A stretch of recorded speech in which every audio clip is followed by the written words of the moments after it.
The grandfather clock in the hallway struck midnight. I stood there in my wedding dress, this beautiful ivory gown I'd saved for 2 years to buy, pressing my ear against the locked bedroom door of the honeymoon suite. My heart was pounding so hard I thought I might vomit right there on the hotel carpet. And then I heard it again. Laughter. His laughter. Deep, familiar, the same laugh that had made me fall in love with him 3 years ago at that 4th of July barbecue in my parents' backyard. But it wasn't alone. There was another voice. Softer, female, giggling in that high-pitched way that made my blood run cold because I knew exactly who it belonged to. My hand trembled as I gripped the doorknob again, twisting it even though I knew it was locked. Locked from the inside. On my wedding night. And quat. Please, and quat. I whispered, my voice breaking. And quat. Please? Open the door. And quat. Nothing. Just more laughter. I slid down against that door, my dress pooling around me like a broken cloud, and that's when I knew my entire life had been a lie. Name and background reveal. My name is Marlene. Marlene Catherine Hoffman. I'm 53 years old now. And I'm telling you this story because I need you to understand something. Betrayal doesn't always come from strangers. Sometimes it comes from the people who are supposed to love you most. I grew up in Naperville, Illinois, a nice suburb about 40 minutes outside Chicago. Middle class family. 2-story colonial house with a wrap-around porch. Dad worked at a manufacturing plant. Mom was a part-time bookkeeper who always made sure we had home-cooked dinners and clean matching towels in the bathroom. From the outside, we looked perfect. But I had a sister, Vanessa, 18 months younger than me, and from the moment she was born, she became the sun that our entire family orbited around. Vanessa got the dance lessons. I got told we couldn't afford them for both of us. Vanessa got the new clothes for school. I got the hand-me-downs from our cousin in Ohio. Vanessa got Mom's attention, Dad's pride, and everyone's forgiveness when she screwed up. I got the leftovers. And I learned early on that if I wanted to survive in that house, I had to be the good one, the responsible one, the invisible one. So that's what I became? The perfect daughter. I was 17 when Mom sat me down at the kitchen table, the same table where we'd had 1,000 family dinners, and told me about the college fund. And quat, your father and I have been saving since you were born, and quat, she said, sliding a manila envelope across the formica surface. And quat, there's enough here for 4 years at a state school. Full tuition, room and board, and quat. I remember staring at that envelope like it was a golden ticket. Because it was. It meant I could go to University of Illinois, study nursing like I'd always dreamed, get out of that house and finally, be seen as something more than Vanessa's shadow. And quat. Thank you, and quat. I whispered, tears streaming down my face. And quat. Thank you so much. And quat. Mom smiled that tight smile she always wore. And quat. You've earned it, Marlene. You've always been so responsible. So dependable. And quat. I hugged that envelope to my chest that night and fell asleep imagining my future. I should have known better. The first crack. 3 months before graduation, Vanessa came home pregnant. She was 16. The father was some 22-year-old dropout she'd been sneaking around with behind the Pizza Hut. He disappeared the moment she told him. I remember sitting on the stairs, listening to Mom and Dad talk in the kitchen. And quat. We can't let her throw her life away. And quat. Mom said, her voice sharp with panic. And what? What do you suggest? And what?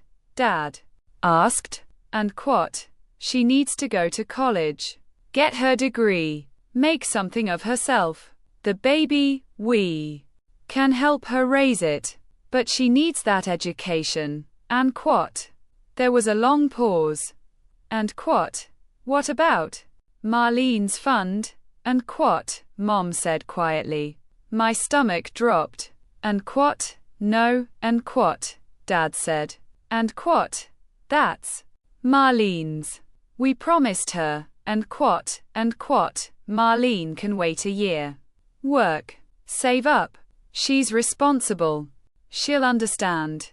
And what? And what? Margaret. And what? And what? Vanessa needs this more. And what? I sat on those stairs until my legs went numb, and I knew right then that I would never matter as much as my sister.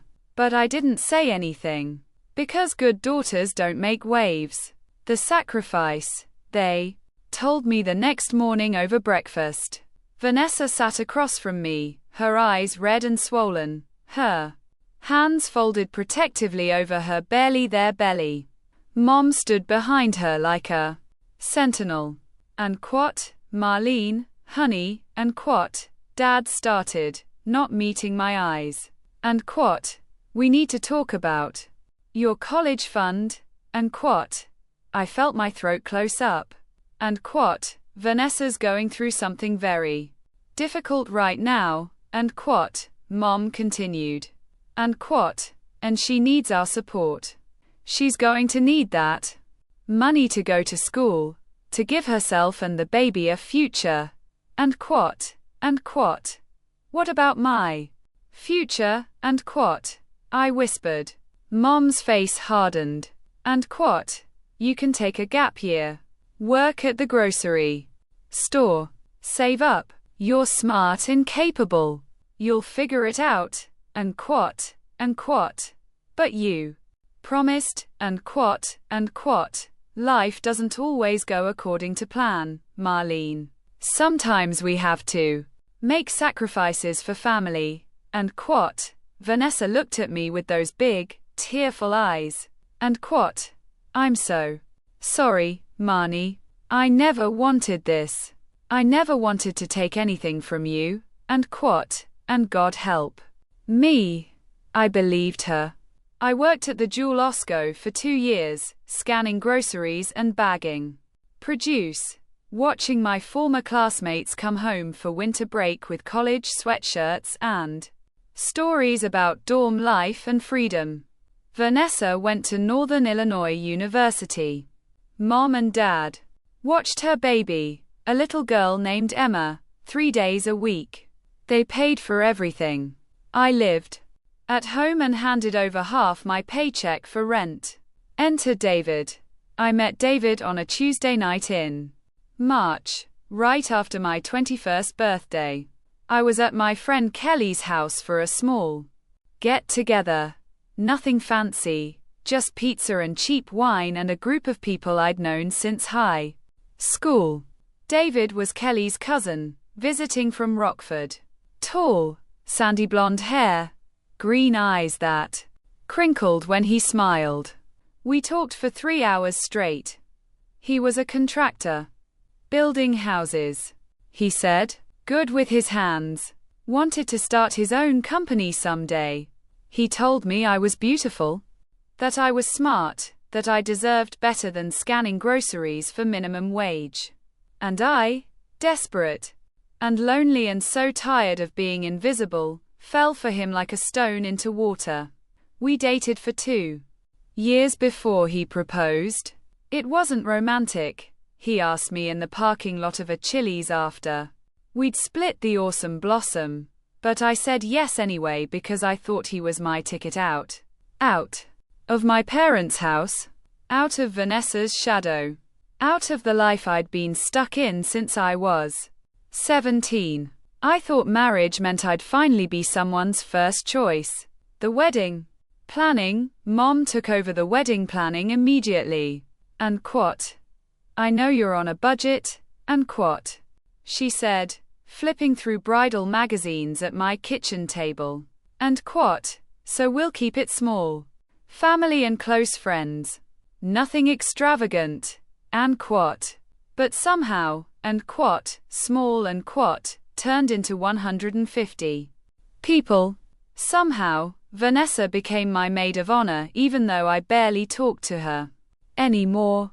Somehow, the color scheme changed from the dusty rose I wanted to the lavender Vanessa liked better. And quat. It photographs better. And quat. Mom insisted. I paid for half the wedding myself, money I'd been saving for a down payment on a house. David's parents chipped in some.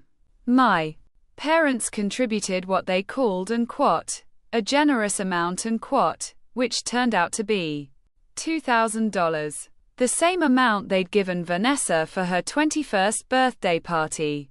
But I didn't say anything. Good daughters don't complain. The wedding day, October 12, 2002. A cool Saturday. With leaves turning amber and gold. The ceremony was at St. Margaret Mary Church, the same church where I'd been baptized, confirmed, and had sat through countless Sunday masses trying to be good enough for God's love if not my family's.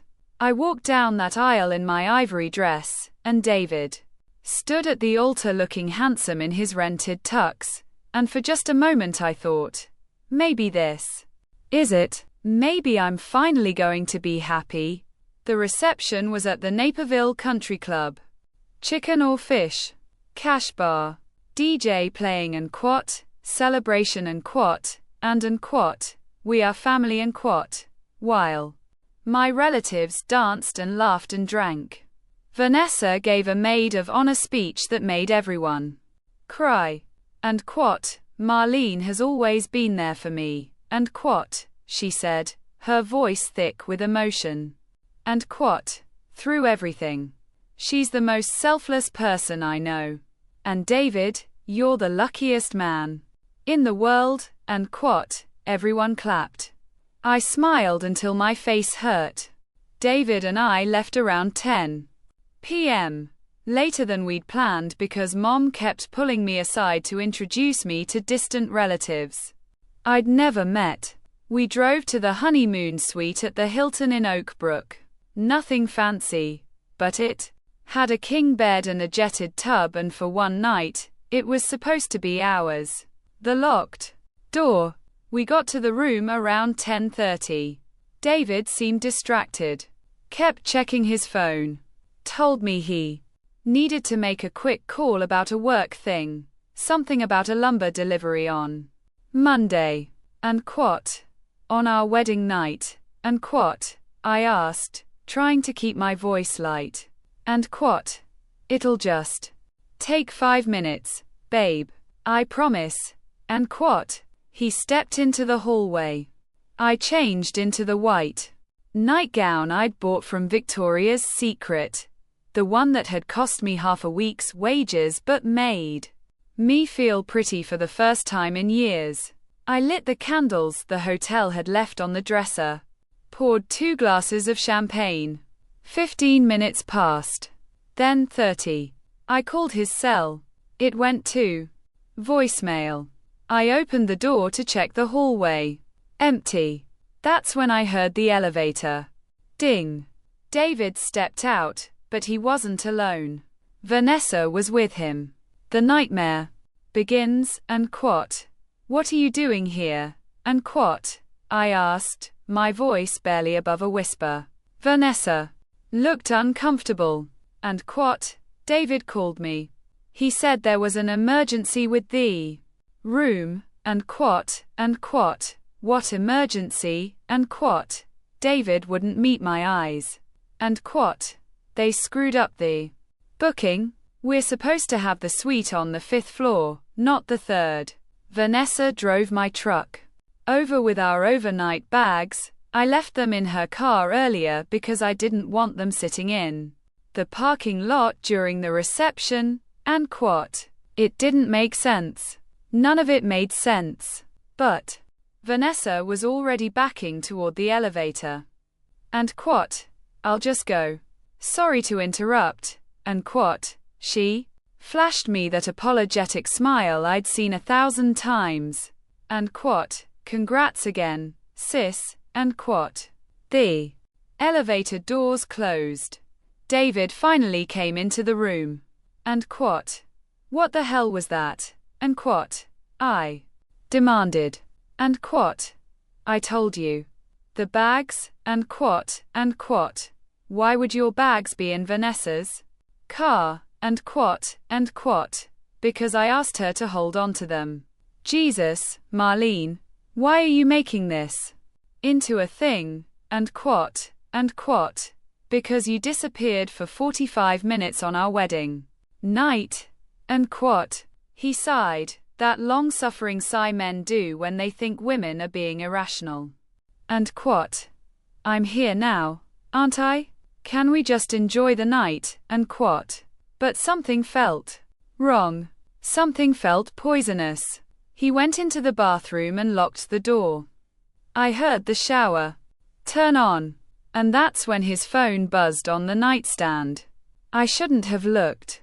I know that, but I did. The text was from Vanessa. And quat, that was close. She almost caught us.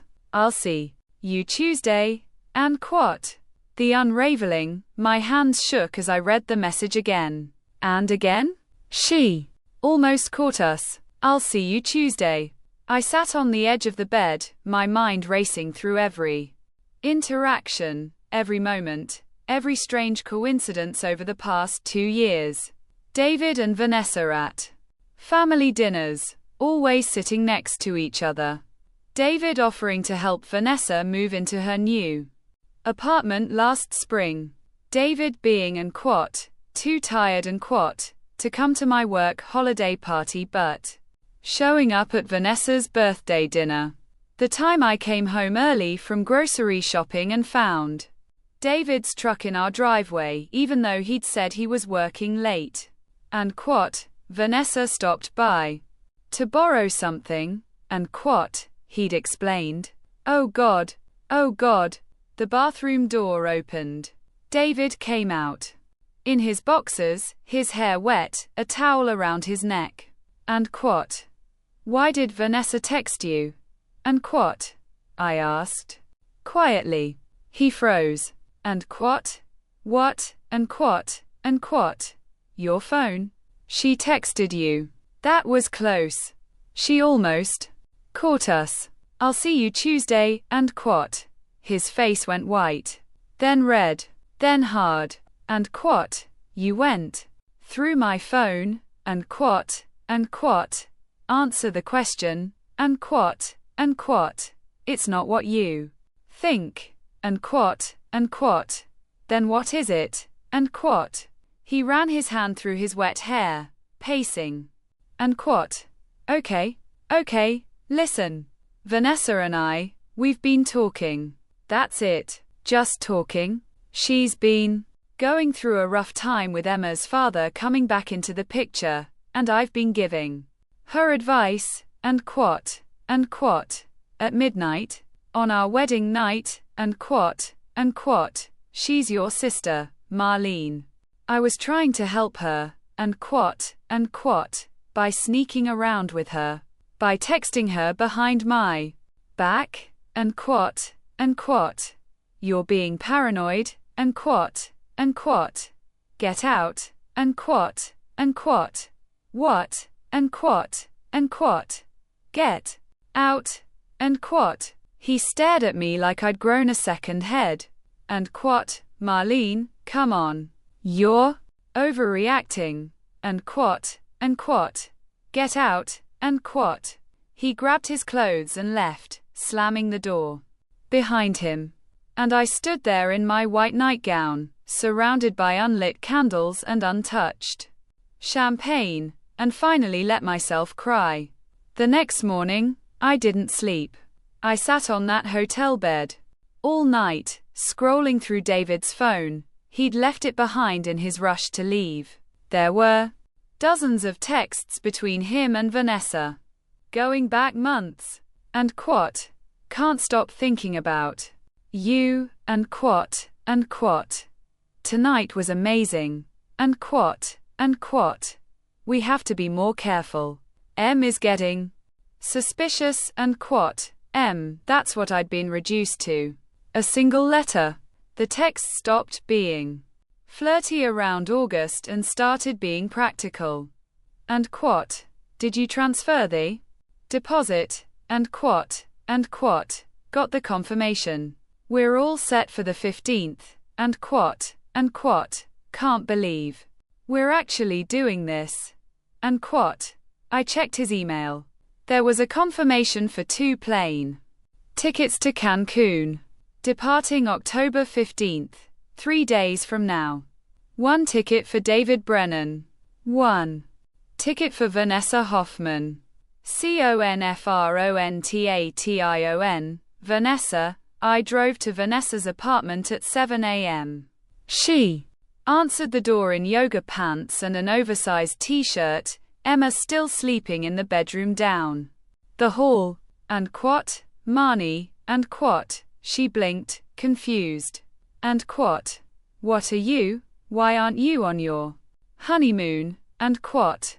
I pushed past her into the apartment. And quat. When did it start? And quat. I asked. And quat. When did what? And quat, and quat. Don't lie to me. Not anymore. And quat.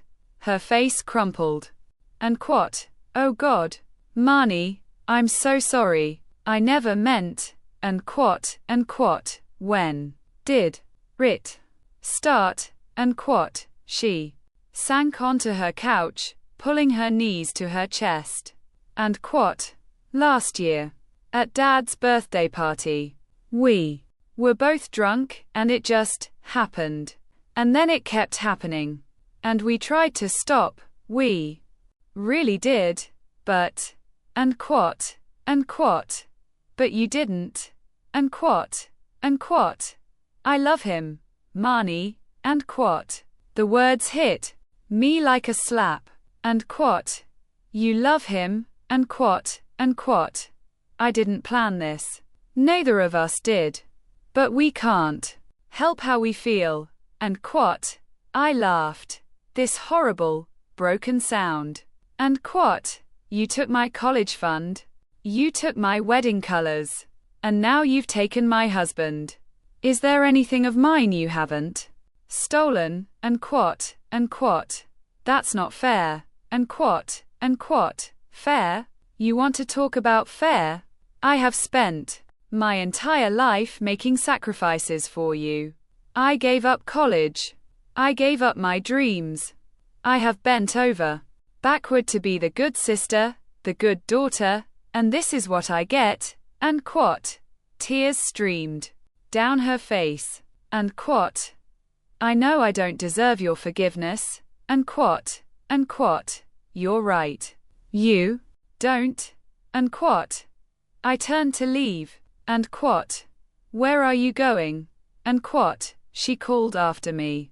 And quat. To tell Mom and Dad what their precious golden child has done. And quat. Confrontation. Parents. Mom answered the door in her church clothes. She and Dad were getting ready for the 9 a.m. service. And quat. Marlene. What a wonderful surprise. How was the wedding night? Where's David? And quat. I pushed past her into the living room where Dad sat reading the Sunday Tribune. And quat. Vanessa has been sleeping with David. And quat. I said flatly. Mom's face went pale. And quat. What? And quat. And quat. For over a year. They're planning to run away to Cancun together on Tuesday. And quat. Dad set down his paper. And quat. Marlene. That's a serious accusation. And quat. And quat. It's not an accusation. It's a fact. I saw the texts. I saw the plane tickets. I saw everything. And quat. Mom sank into her chair. And quat. Oh, Vanessa. What has she done? And quat. And quat. What has she done? And quat? I repeated, my voice rising. And quat? That's all you care about? What about what David did? What about what they both did to me? And quat? And quat? Of course we care about you, honey, and quat, Dad said carefully. And quat? But Vanessa, she's fragile. She's been through so much, and quat, and quat. So have I, and quat, and quat. You're stronger than she is, and quat, Mom said softly. And quat? You always have been. You can handle this. And quat? And there it was.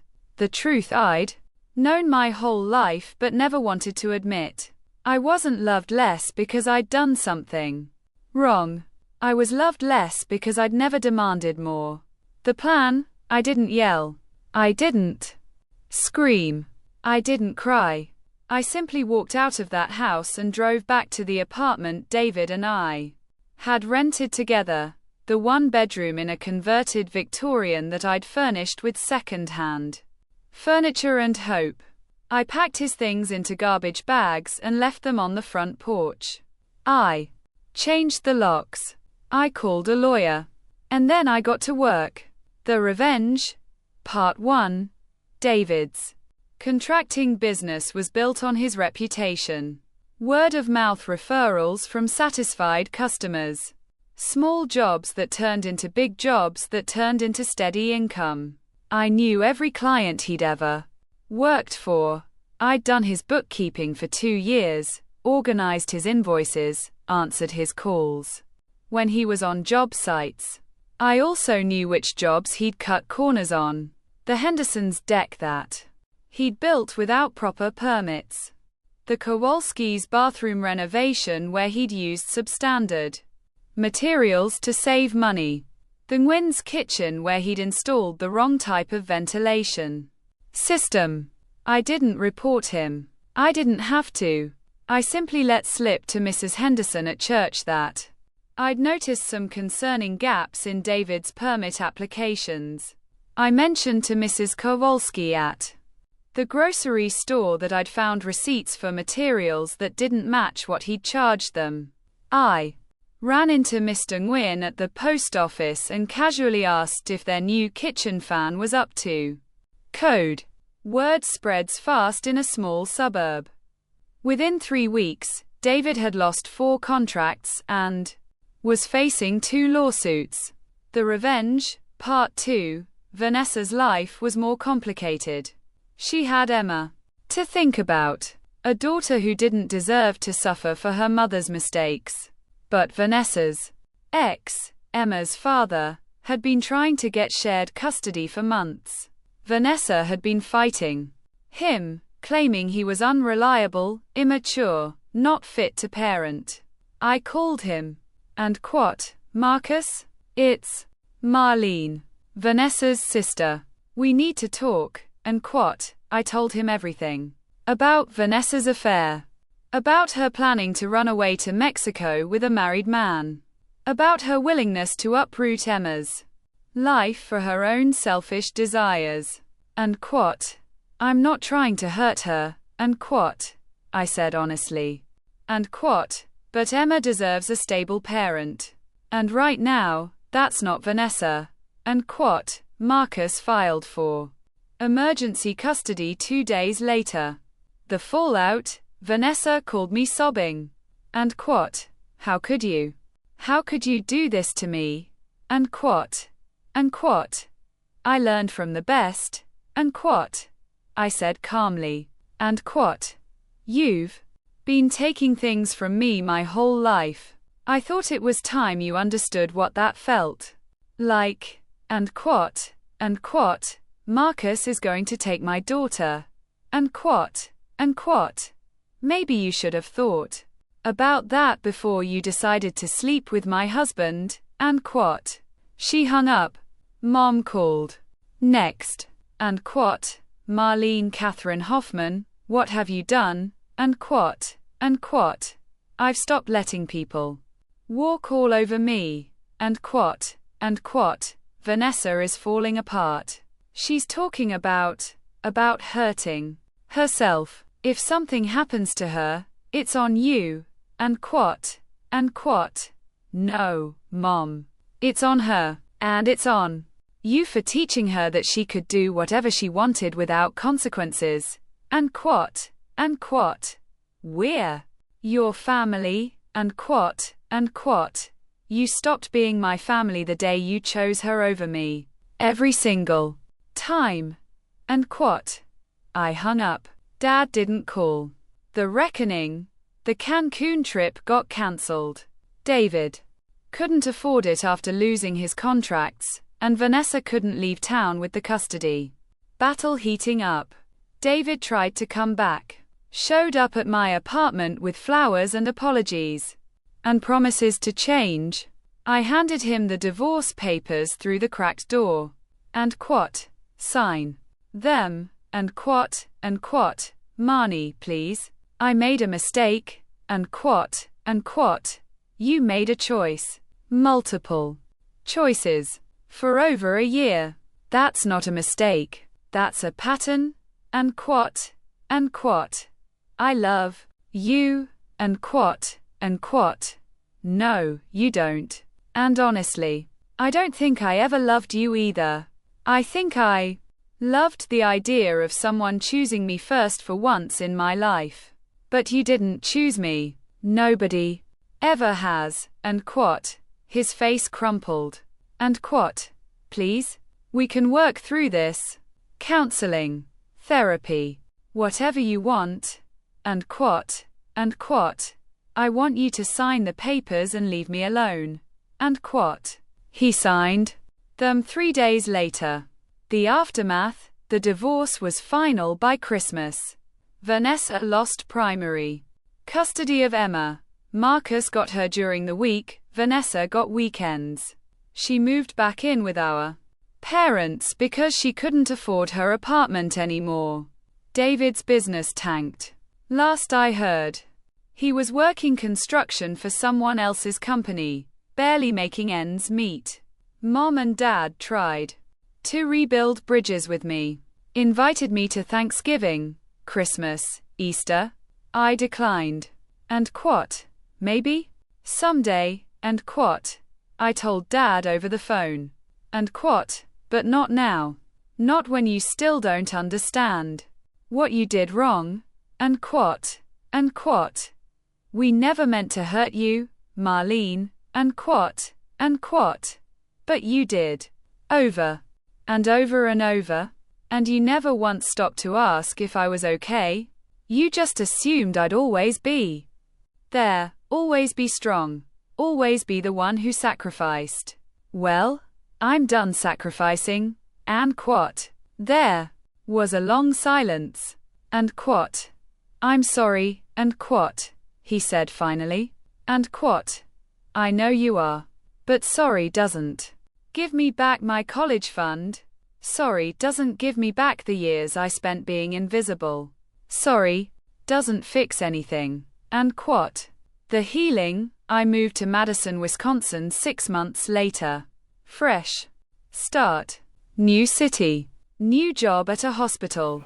I finally went back to school, finished my nursing degree. At 43 years old, I made new friends. Women who didn't know my history, who only knew me as Marlene, the kind nurse who always remembered birthdays, who brought homemade cookies to staff meetings, who volunteered at the women's shelter on weekends. I dated eventually. Nothing serious. I wasn't ready for serious. But I learned something important. I didn't need someone to choose me first. I needed to choose myself first. The letter. 5 years after the divorce, I got a letter from Vanessa. She'd been in therapy, working on herself, rebuilding her relationship with Emma. She'd met someone new, a teacher, stable and kind. And quat. I don't expect you to forgive me. And quat. She wrote. And quat. What I did was unforgivable.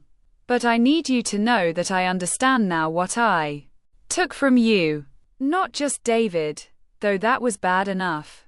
But your whole life, your dignity, your sense of worth. I was selfish and cruel, and I justified it by telling myself that I was the broken one, the one who needed more. But you needed too. You just never said it out loud because we never gave you the space to need anything. And quote, I'm sorry, Marnie. I'm so sorry. End quote. I kept that letter for 3 weeks before I responded. And quote, thank you for the apology. I believe you mean it. But I'm not ready to have you in my life again. Maybe someday, but not now. I hope you've become the mother Emma deserves. I hope you've learned to be honest and kind. I hope you've found peace. And quote. But my peace can't include you right now. And I need you to respect that. And quote. She never wrote back. Years later. I'm 53 now, as I said. I never remarried. I have a good life. A little house with a garden, a cat named Mabel, friends who show up when I need them and respect my boundaries when I don't. I see my parents twice a year. Birthdays and Christmas. The conversations are polite but distant. We're family by blood but strangers by choice. Emma reached out to me last year. She's 19 now, in college, studying social work. She wanted to hear my side of the story. I told her everything. And quote, I always wondered why you stopped coming around, and quote, she said softly. And quote, Mom told me you were just busy. But that never felt like the whole truth, and quote, your mom made mistakes, and quote, I told her carefully, and quote, big ones. But she's trying to be better. That's all any of us can do, and quote, do you think you'll ever forgive her, and quote, I don't know. Forgiveness is complicated. But I don't hate her. I just can't have her in my life right now. Maybe ever. And quote, Emma nodded. And quote, I understand, and quote, we have coffee every few months now. It's nice. She's a good kid, smart, thoughtful, nothing like her mother was at that age. Sometimes I wonder if I was too harsh, if I should have been more forgiving, more understanding. But then I remember that girl in the white nightgown, standing outside a locked door on her wedding night, and I know I did the right thing. Not for revenge. For survival. Emotional outro. If you're watching this and you see yourself in my story, if you're the daughter who always sacrifices, the sister who always comes second, the woman who's been told she's and quote, too strong and quote, to need support, I want you to hear this. You are allowed to set boundaries. You are allowed to say no. You are allowed to walk away from people who hurt you, even if they're family, even if they're sorry, even if everyone tells you that you should forgive and forget. Forgiveness is not the same as reconciliation. You can forgive someone for what they did and still choose not to have them in your life. You can wish them well from a distance. You can release the anger without opening the door. And here's the thing nobody tells you. Choosing yourself is not selfish. It's survival. For years, I thought being the good daughter meant disappearing, making myself smaller, taking up less space so Vanessa could shine brighter. But you can't shrink yourself into being loved. It doesn't work that way. Real love doesn't ask you to sacrifice your dreams, your dignity, your sense of self. Real love doesn't play favorites. Real love doesn't gaslight you into thinking you're overreacting when your feelings are valid. I lost a lot in this story. My marriage, my family, the life I thought I was building. But I gained something more important, myself. And if you're standing at your own locked door right Now, whether it's a marriage, a family relationship, a friendship that's turned toxic, I need you to know that it's okay to walk away. It's okay to choose peace over loyalty. It's okay to build a new life, even if it means leaving the old one behind. You are not too old to start over. You are not too damaged to heal. You are not too broken to deserve better. You are enough, exactly as you are. And anyone who makes you feel otherwise doesn't deserve a place in your story. Take care of yourself. Set those boundaries. Choose your peace. You deserve it.